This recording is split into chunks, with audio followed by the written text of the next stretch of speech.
You know the Western Standard, right? It's the name of the magazine I founded almost 20 years ago now.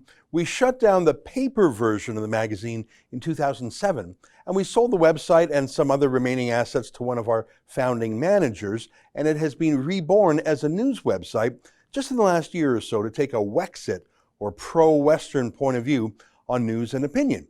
Derek Fildebrandt is probably the most prominent name affiliated with it. He's the former taxpayer advocate and Alberta MLA. Anyways, I haven't been affiliated with the brand in over a decade, but I like them and I read them from time to time, and I broadly support their mission. I mean, look, they're independent media like us.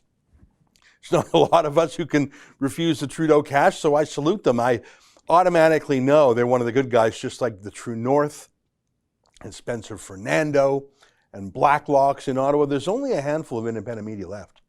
They're a David in a battle against 100 Goliaths. I like this little tweet they made poking at the CBC. That's my hobby. They said, "Sick of fake news? Follow us instead."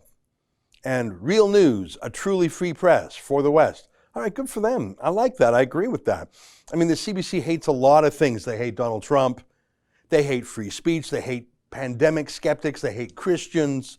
They hate oil and gas. They hate the Conservative Party. But what they probably hate more than anything else is simply Western Canada, Alberta, and especially anyone who's full of Western pride. I mean, look, they're Trudeau state broadcasters, so of course they hate the West, and they would hate the Western Standard.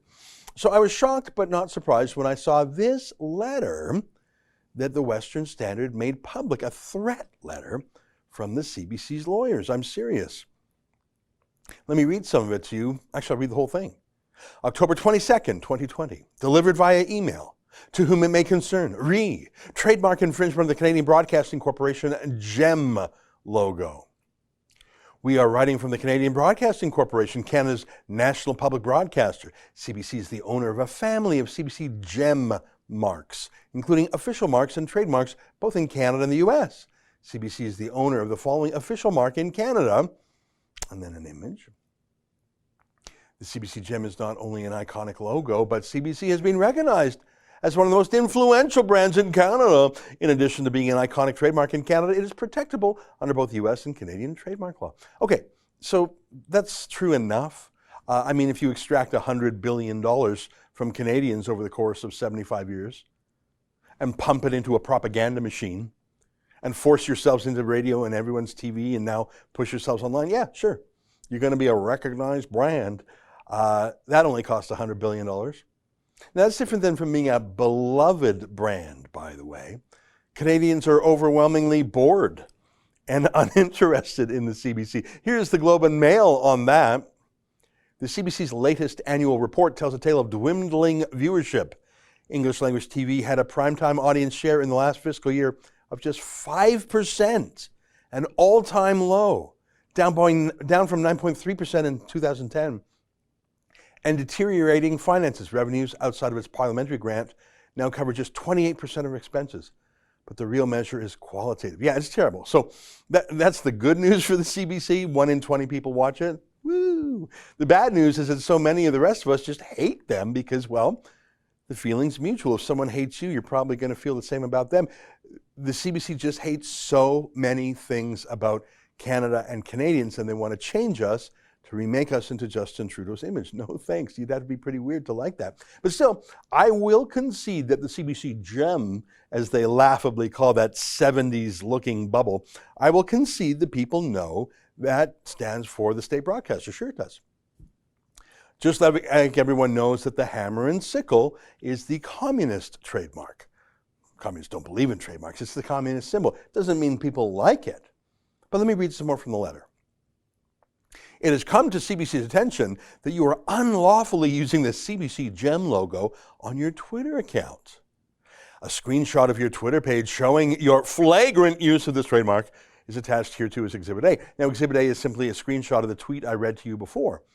Now, let me stop right here. You are allowed to use the CBC logo. I don't know if you know that.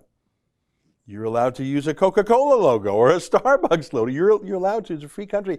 Now, you're not allowed to pass yourself off as Starbucks or Coca-Cola or the CBC. But you want to talk about them, you want to comment on them, you want to refer to them, you want to do a news story on them, yeah, fill your boots. I mean, just to show you the obvious, I just typed in the first CBC story that shows Starbucks images. Here's one showing this Coca-Cola logo. It's sort of obvious. I don't even need to tell you this, but I'm making the point. You don't need anyone's permission to talk about a company or to use a logo or a brand if you're describing the company. It is not, in fact, illegal for the Western Standard to flagrantly use the CBC's logo. They are lying to you, as the CBC often does. It is, in fact, illegal to use the CBC logo or anyone else's trademark to pass yourself off as them, to try to trick people, to try to falsely profit from showing the CBC's trademark. So you can talk about Starbucks all you like. You just can't trick people and pretend that you are Starbucks to make money off of Starbucks goodwill. That's the one thing you're not allowed to do.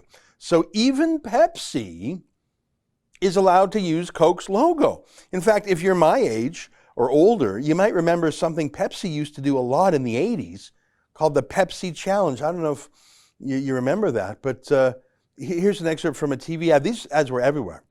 This is the taste. This is the test.